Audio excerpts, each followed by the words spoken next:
Hey everyone, welcome to the channel. This is FiveXFive and I'm Simo. I'm back talking about Tales of the Jedi.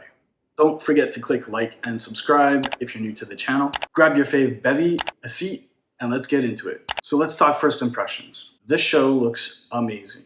It's been years since the Clone Wars ended, and it looks like they've been using the time to upgrade their tech on the animation studio. It's kind of hard to believe that this is just a short anthology series that it is, rather than a full-length series, because the tech advancements here it kind of doesn't really track with a short format project like this show is so far. So I kind of suspect there's going to be a longer show coming down the pipe. I guess we'll see in time though. Obviously I don't have any leaks.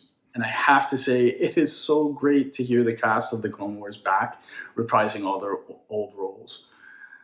I mean, obviously Ashley Eckstein is back as Ahsoka Tano, and as much as I love Rosario Dawson, Ashley Eckstein is my Ahsoka, the Ahsoka I grew up with.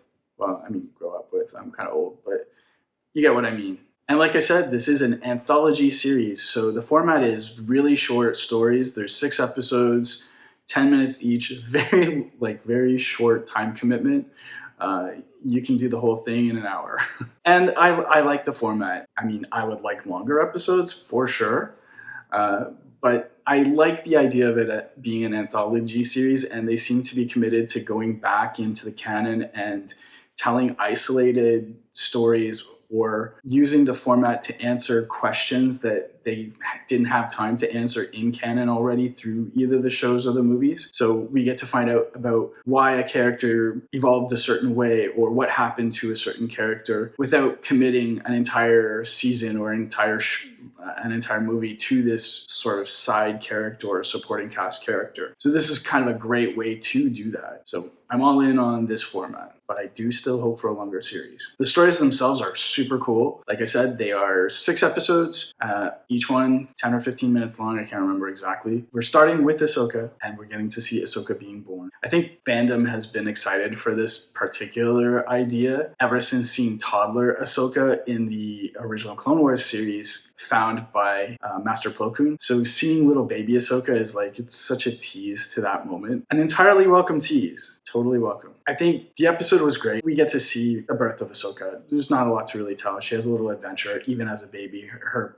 powers in the Force are strong. I think the only thing I would nitpick about this story is, in the end, she gets brought back to her mother by a wild tiger. And I mean, it looks really cool to see a baby that's a toddler, less than a toddler. There's no way that baby got on the tiger's back on its own. I mean, it looks really cool, but the tiger didn't whip the baby up onto its back, and the baby didn't crawl up onto the tiger's back. So it's a little bit, you just gotta have to, just accept it. It's just a TV show, but it kind of annoyed me a little. Anyhow, the next episode.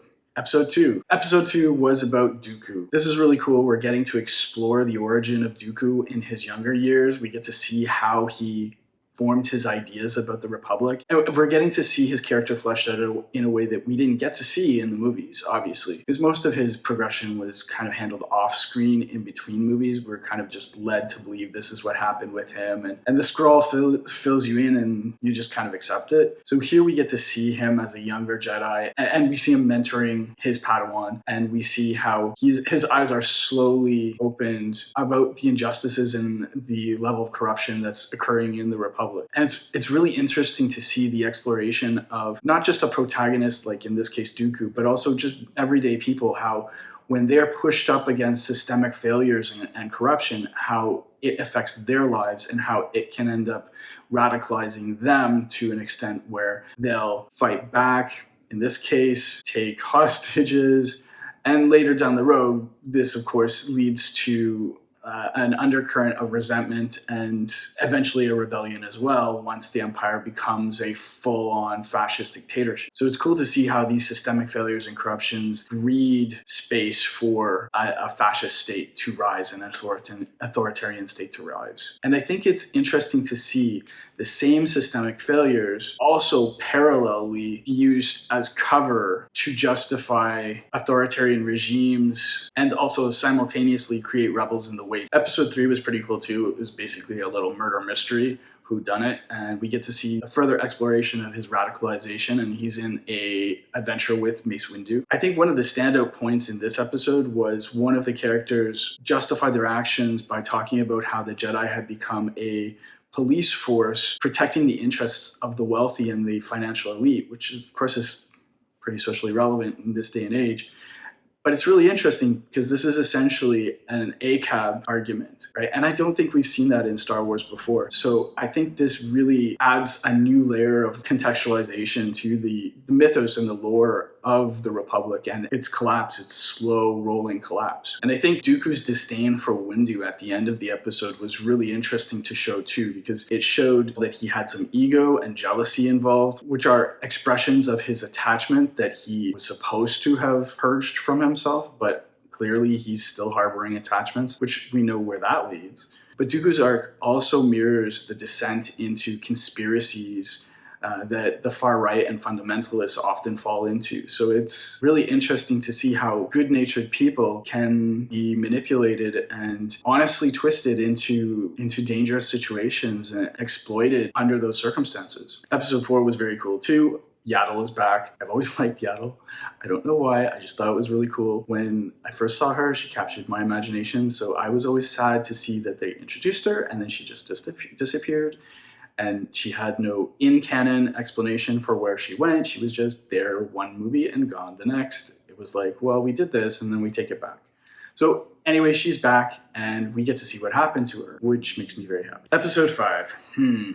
This was a cool episode. I don't want to say that it wasn't, but it was also a little bit of a difficult one to watch because we're seeing Anakin training Ahsoka as a young adult, as like a teenager at the beginning of her Clone Wars journey. It was difficult because he's training her pretty hard. And I mean, it's really easy to look at this situation and see this in some ways as kind of abusing children. We can't not look at it that way, especially from the perspective of like a civilian living in a non-wartime scenario. But the context of this show is still important to keep in mind. He is training her hard, but he's justified. He is literally training her to survive as a military commander in an actual war. So he needs to prepare her in every way possible to survive. So it was really hard to see that and forget that she is a kid, but we have to forget that because her role as a commander in the clone army is going to take precedence. She's literally going into battle, not just fights, but she's going to be leading military battles.